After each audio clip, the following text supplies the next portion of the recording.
Hello and welcome to mint talk India. हम discuss कर रहे थे आपके NCERT क्लास 5th इंग्लिश का unit number 7 lesson Gulliver's travels, और ये है पार्ट 3 वीडियो जिसमें हम आपके चैप्टर के बहुत ही important topic degrees of comparison and putting the punctuation marks discuss करेंगे। इसी लेसन के पार्ट 1 वीडियो में हमने इस चैप्टर को बहुत सारे पिक्चर्स एंड वर्ड मीनिंग के साथ डिस्कस किया है, और इस चैप्टर के स्टार्टिंग के कुछ क्वेश्चन आंसर्स पार्ट 2 वीडियो में डिस्कस किए गए हैं, और इन दोनों वीडियोस का लिंक आपको इसी वीडियो के नीचे डिस्क्रिप्शन बॉक्स में मिल जाएगा। Now next we will read about a very important thing, that is degrees of comparison. Degrees, this is plural, that is whenever we compare two things, people, या फिर दो से ज्यादा चीज, दो से ज्यादा लोग, वी एड ER या फिर more to the describing word. जैसे यहाँ पे दिया हुआ है, यहाँ पे एक बोट की फोटो है, एक कार है और एक एरोप्लेन है। What are these? These are means of transport. हमें अगर एक जगह से कहीं और जाना होता है, हम किन्हीं एक मीन्स ऑफ ट्रांसपोर्ट का यूज करते हैं। अगर आप बोट में कहीं पे जा रहे हैं तो ठीक है, आप जल्दी पहुंच जाओगे, आप फास्ट पहुंचोगे। लेकिन अगर आप कार से जाते हो स्पीड बढ़ा के, तो क्या होगा? आप जल्दी पहुंचोगे। और अगर आप एरोप्लेन से जाते हो तो सबसे ज्यादा जल्दी पहुंचोगे, isn't it? So we can compare the means of transport। कौन सी चीज पे चढ़ के हमें ज्यादा जल्दी पहुंचने में इजी होगा। मान लीजिए मैं इन दोनों चीजों को कंपेयर कर रही हूँ, इनको तुलना कर रही हूँ। तो बोट पे चढ़ के तो मैं जल्दी पहुंचूंगी, कार में चढ़ के मैं और ज्यादा जल्दी पहुंचूंगी। I will reach faster. यहाँ पे मैंने फास्ट वर्ड के साथ ER जोड़ दिया है। So the root word is fast, and when I added ER in the root word, वो क्या वर्ड बन गया? फास्टर बन गया। The sail boat is fast, the car is faster than the sail boat. Car जो है वो sail boat से फास्टर है। ठीक है, दो चीजों को मैंने कंपेयर कर लिया। लेकिन अगर दो से ज्यादा चीज कंपेयर कर रही हूं, 3 चीज, 4 चीज या फिर 10 चीज, तो मैं क्या बोलूंगी कि जो एरोप्लेन है उससे ज्यादा फास्ट तो पूरे दुनिया में कुछ नहीं चलता। So that is why I will say that the aeroplane is the fastest of all. Aeroplane of all, इन सब में से सबसे ज्यादा फास्ट चलता है। इसमें भी जो रूट वर्ड है FAST फास्ट, उसमें मैंने EST एस्ट लगा दिया और वर्ड बन गया मेरा फास्टेस्ट, मतलब कि जो सबसे ज्यादा तेज चलता है। ये वाला जब मैं ER लगाती हूं उसे हम कहते हैं सेकेंड डिग्री ऑफ कंपैरिजन, और ये वाला जो डिग्री है EST लगा के फास्टेस्ट मैंने बनाया, ये है थर्ड डिग्री ऑफ कंपैरिजन। और ये जो फास्ट है ये तो रूट वर्ड है। सेकेंड डिग्री ऑफ कंपैरिजन को हम कंपैरेटिव डिग्री भी बोलते हैं, and the third degree of comparison is also called as superlative degree of comparison. और जो हमारा रूट वर्ड होगा उसे हम पॉजिटिव कहेंगे। What is the positive word here? Fast is the positive word. What is the second degree of fast? What is the comparative of fast? तो आप कहेंगे comparative of fast is faster. Second degree of fast is faster. And what is the third degree of fast? Third degree of fast is fastest. Superlative degree of fast is fastest. उसी तरीके का एक और root word है difficult. कोई चीज जब बहुत ही मुश्किल होता है उसे हम कहते हैं डिफिकल्ट। लेकिन दो चीजों के बीच में कौन सा ज्यादा डिफिकल्ट है बताइए? तो एक टारगेट पे हिट करना या फिर इस तरीके का जगलिंग करना, आपके लिए ज्यादा डिफिकल्ट क्या होगा? ऑब्वियसली जगलिंग करना, तो टोपी हाथ से गिर ही जाएगी, बहुत ज्यादा डिफिकल्ट है ये। तो हम बोलेंगे कि एकदम बीच में टारगेट हिट करना तो शायद कभी लग भी जाए, ये थोड़ा डिफिकल्ट है, लेकिन जगलिंग करना ज्यादा डिफिकल्ट है। It is more difficult. More difficult जो है ये सेकेंड डिग्री ऑफ कंपैरिजन हुआ, मतलब कि जब मैं दो चीजों को कंपेयर कर रही हूं। लेकिन अगर मैं दो से ज्यादा चीज को कंपेयर कर रही हूं, यानी कि टोपी में से पिजन को बाहर निकालना, हमारे लिए तो बहुत ज्यादा डिफिकल्ट है। It is most difficult and it is called the third degree of comparison. It is also called the superlative degree of comparison. तो यहाँ पे वैसे ही वही लिखा है, hitting a target is difficult. Juggling caps is more difficult than hitting a target. And doing complicated magic tricks is the most difficult of them all. यहाँ पे मैंने more और most difficult इसीलिए लगाया है क्योंकि difficult की तरह कुछ कुछ शब्द ऐसे हैं जिनके साथ ER या फिर EST ज्वाइन नहीं होता। चलिए कुछ वर्ड्स के हम सेकेंड और थर्ड डिग्री देख लेते हैं और आने वाले क्वेश्चंस में हम इन्हीं वर्ड्स को यूज करने वाले हैं। हमारा पहला शब्द है easy. All these words are the root words, इसे हम पॉजिटिव भी कहते हैं। इजी का जो सेकेंड डिग्री है, कंपैरेटिव डिग्री, वो है इजियर। जब भी हम दो चीजों में कंपैरिजन करेंगे, जो ज्यादा इजी होगा हम उसे इजियर बोलेंगे, और दो से ज्यादा चीजें जब हम कंपेयर करेंगे तो वो होगा इजीएस्ट। EST जोड़ के इजीएस्ट। इजीएस्ट है थर्ड डिग्री या फिर सुपरलेटिव डिग्री। जब भी किसी शब्द के लास्ट में हमें Y नजर आएगा तो उस समय Y की जगह पे हम I लिखते हैं और फिर ER जोड़ते हैं। थर्ड डिग्री में भी Y की जगह पे हम I लिखते हैं और फिर EST लगाते हैं। ये वाला वर्ड देखिए जूसी, लास्ट में Y है, तो इसीलिए सेकेंड डिग्री लिखते टाइम Y की जगह I आ जाएगा और फिर हम ER ज्वाइन करेंगे, जूसियर। थर्ड डिग्री में भी Y की जगह I आ जाएगा और फिर EST ऐड करेंगे, जूसीएस्ट। एक और वर्ड है strong. Strong, stronger, strongest. Stronger है second degree of comparison. Strongest EST लगाने से बनता है वो थर्ड डिग्री ऑफ कंपैरिजन। और ये जो शब्द है एक्साइटिंग, इसमें हम ER लगा के एक्साइटिंगर ऐसा नहीं बना सकते, इसीलिए हम इस शब्द के सामने लगाते हैं मोर एक्साइटिंग और थर्ड डिग्री बनेगा most exciting. Now complete the following in the same way using the words easy और स्ट्रॉन्ग। इजी तो रूट वर्ड है, इसका सेकेंड डिग्री ऑफ कंपैरिजन क्या था? इजियर, और थर्ड डिग्री था इजीएस्ट। स्ट्रॉन्ग का सेकेंड डिग्री था स्ट्रॉन्गर, थर्ड डिग्री था strongest. Now see here, skipping is easy, jumping is easier than skipping, and walking is the easiest of all. Skipping करना easy है, चलो कोई भी थोड़ा प्रैक्टिस करेगा तो उसे आ जाएगा। जंपिंग करना छोटे छोटे बच्चे भी कर लेते हैं, ये तो ईजियर है। जंपिंग करना स्किपिंग करने से थोड़ा ज़्यादा ही ईजी है। यहाँ पे हम स्किपिंग और जंपिंग को कंपेयर कर रहे हैं, दो चीज़ों को। तो जब भी हम दो चीज़ों को कंपेयर करते हैं हम सेकेंड डिग्री लगाते हैं, दैट मीन्स ER जोड़ के। और ये कंपैरिजन हम दो चीज़ों के बीच में कर रहे हैं ना, इसलिए बीच में हम दैन भी लिखते हैं। Jumping is easier than skipping. Walking, walking तो सबसे ज़्यादा आसान है। Walking is the easiest of all. Rule ये है कि जब भी हम थर्ड डिग्री लिखते हैं, थर्ड डिग्री लिखने के ठीक आगे हमें द लिखना होता है। Walking is the easiest. एक और एग्जाम्पल देखते हैं। डॉग स्ट्रॉन्ग होता है, द डॉग इज स्ट्रॉन्ग। उससे भी ज्यादा स्ट्रॉन्ग होता है हॉर्स। अगर हम डॉग और हॉर्स को कंपेयर करें, हॉर्स ज्यादा स्ट्रॉन्ग होता है ना, ताकतवर होता है, तो हम क्या बोल सकते हैं? द हॉर्स इज ER जोड़ के स्ट्रॉन्गर देन द डॉग। और फिर जब हम तीन चीजों को कंपेयर कर रहे हैं, डॉग को भी, हॉर्स को भी, एलिफेंट को भी, इन तीनों में से सबसे ज्यादा स्ट्रॉन्ग कौन है? वो है एलिफेंट। तो सबसे ज्यादा स्ट्रॉन्ग मतलब थर्ड डिग्री ऑफ कंपैरिजन हम लिखेंगे, सुपरलेटिव डिग्री, और वो वाला वर्ड होगा स्ट्रॉन्गेस्ट। EST लगा के strongest. The elephant is the strongest of all.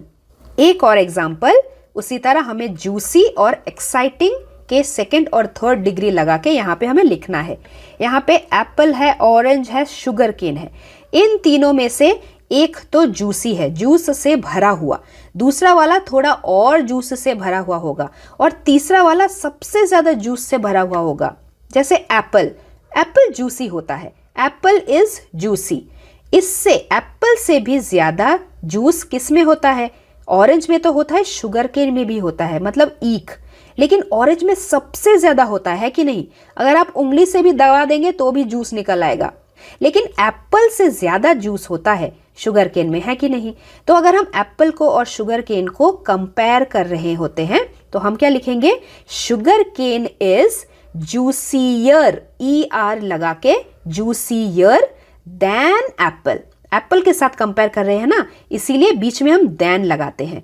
और जब हम तीनों के बारे में कंपेयर करके लिखते हैं, ऑरेंज सबसे ज्यादा जूसी है, तो हम क्या लिखेंगे? Orange is the juiciest of them all. और सुपरलेटिव डिग्री लिखने के ठीक पहले हमें द लिखना होता है। एक और एग्जांपल देखते हैं। रॉक क्लाइंबिंग एक्साइटिंग होता है। स्कीइंग करना, मतलब यहाँ पे ये फोटो में देखो स्कीइंग कर रहे हैं हम। और वैसे ही रिवर राफ्टिंग, नदी के ऊपर पतली सी बोट चलाना, बहुत ही ज्यादा एक्साइटिंग होता है। तो हम क्या लिखेंगे? Rock climbing is exciting, skiing is more exciting than rock climbing. यहाँ पे हम दो चीजों को कंपेयर कर रहे हैं, टू थिंग्स, इसीलिए हम बीच में देन लगाते हैं और सेकेंड डिग्री ऑफ कंपैरिजन लिखते हैं जो है मोर एक्साइटिंग। अब सबसे ज्यादा एक्साइटिंग क्या होता है? River rafting. सबसे ज्यादा एक्साइटिंग मतलब third degree, superlative degree of comparison, वो है river rafting is the most exciting of them all. Most लिख रहे हैं हम, ये हुआ थर्ड डिग्री ऑफ कंपैरिजन। और थर्ड डिग्री ऑफ कंपैरिजन लिखने के ठीक पहले हमें द लिखना होता है।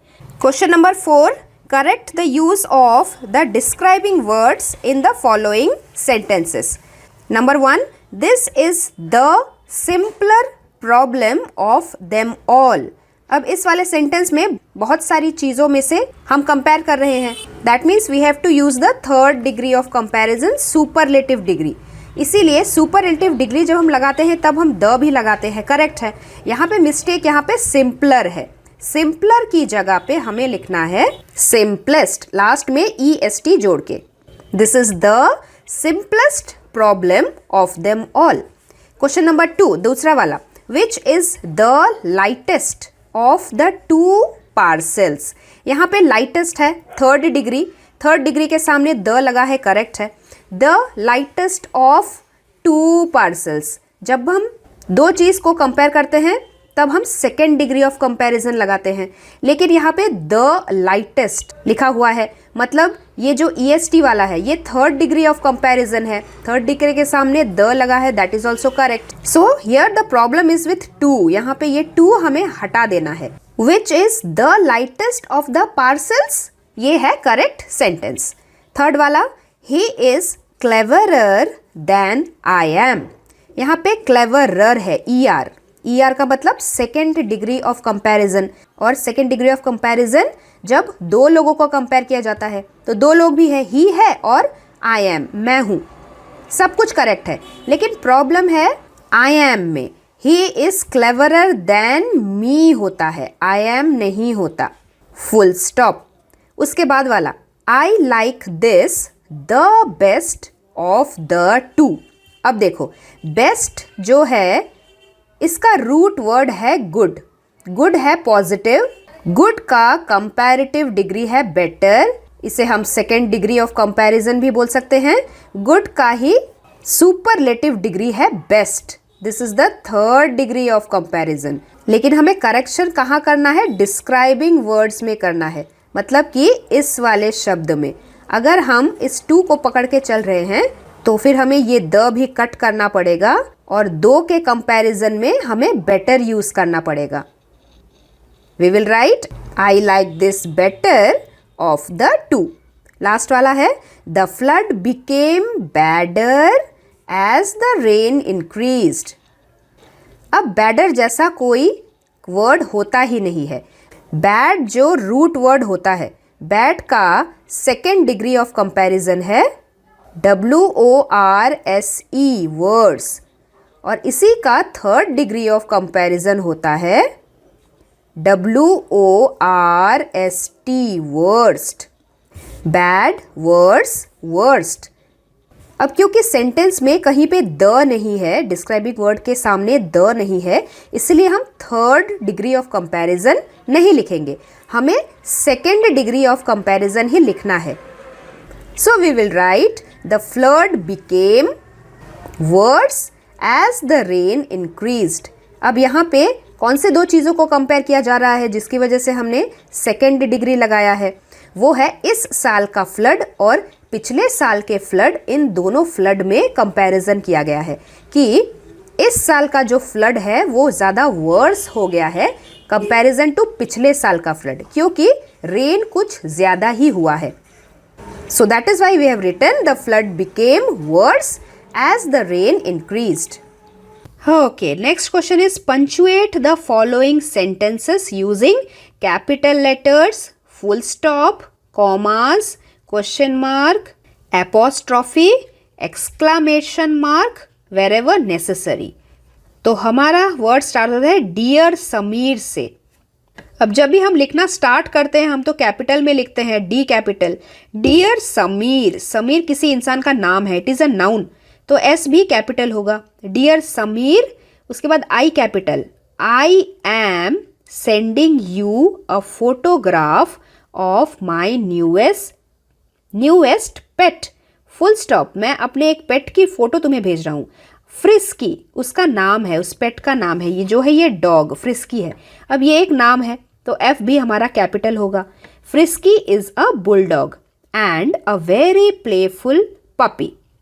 अब puppy by next summer, word तो कुछ अजीब सा लग रहा है तो पपी के बाद हो जाएगा फुल स्टॉप। यहाँ पे सेंटेंस खत्म हो गया। अब तीसरा सेंटेंस स्टार्ट हो रहा है। By next summer he should be old enough to go with us on our long walks, full stop. फिर से आई कैपिटल, आई एपोस्ट्रॉफी लगा के एम। अच्छा यहाँ पे मैं भूल गई, आई एम एपोस्ट्रॉफी ऊपर ऐसा कॉमा लगा के आई एम बनता है।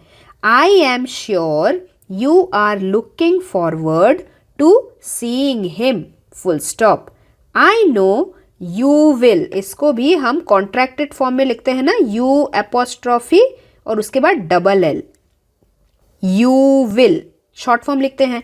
You will like him, full stop. उसके बाद warm regards comma Sanju, S capital. तो इस तरीके से हमारा ये वाला भी पूरा हो गया। आई होप मैंने कुछ छोड़ा नहीं।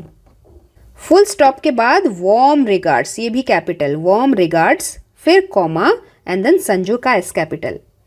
उसके बाद हम पंचुएट द फॉलोइंग सेंटेंसेस करेंगे। हमारा जो सेंटेंस स्टार्ट होता है वो हमेशा कैपिटल लेटर से स्टार्ट होता है। नेक्स्ट वेडनेसडे, वेडनेसडे एक नाउन है, वेडनेसडे का डब्ल्यू भी कैपिटल होगा। Next Wednesday my sister Meeta, Meeta एक इंसान का नाम है, M capital.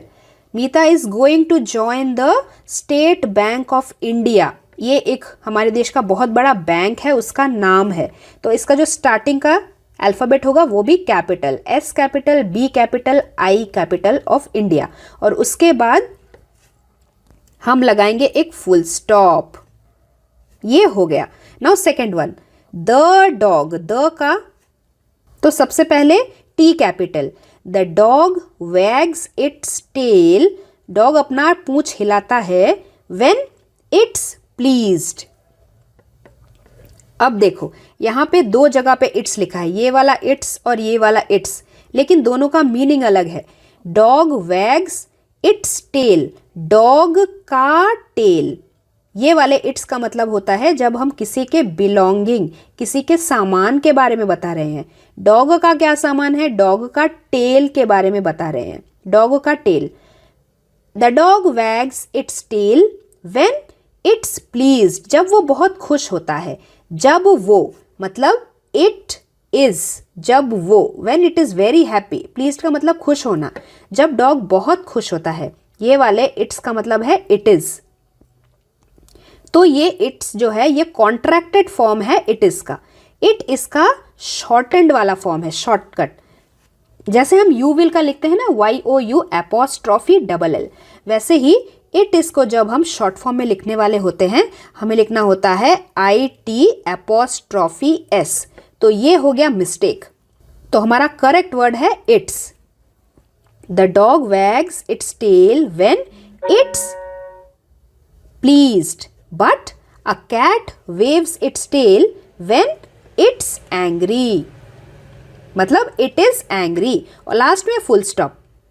Third one, when का W capital. When I went fishing, जब मैं मछली पकड़ने गया, I caught an old shoe, a plastic bag। अब बीच में एक कॉमा आएगा क्योंकि जब मैं मछली पकड़ने गया तब मैंने क्या क्या पकड़ा, एक ओल्ड शू मेरे हुक में आया, कॉमा, अ प्लास्टिक बैग आया, and a bad cold, full stop. उसके बाद है शी फेड, शी का S capital starting of the sentence, she fed the baby.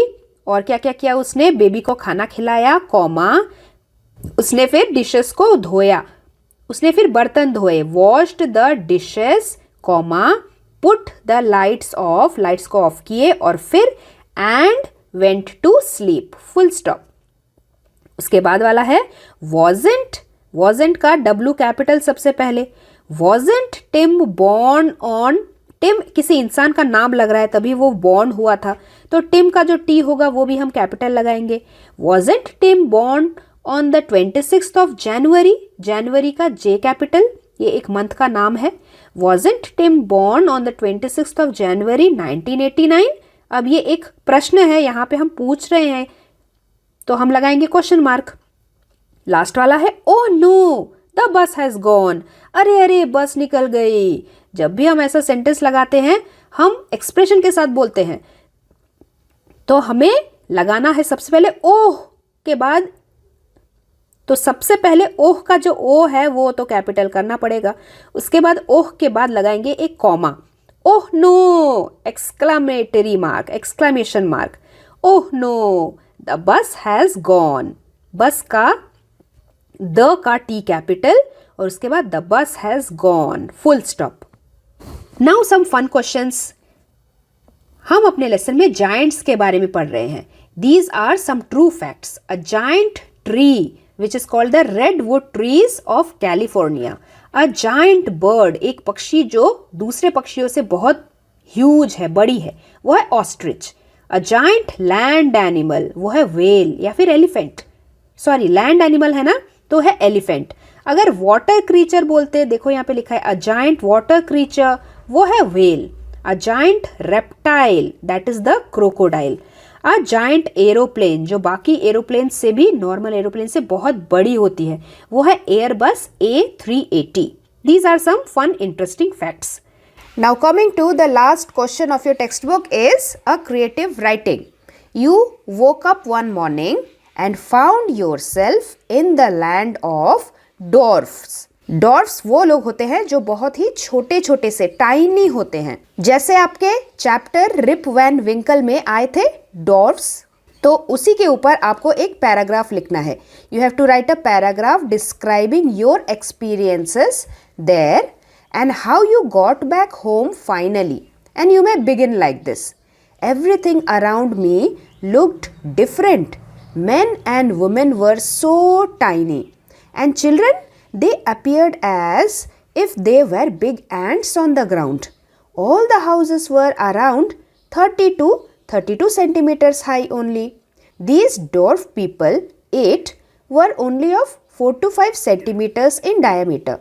I was surprised to see them all. They all were scared of me, thinking me to be a monster. It took many days for me to make friendship with them, and finally they helped me to go back home. And this is the last part of our chapter. Hope you have understood all the parts very well. हम मिलेंगे बहुत ही जल्दी हमारे अगले chapter के साथ. Till then, thank you very much and God bless you all. Thanks for watching and do like, share, subscribe our channel Mint Talk India for more upcoming videos.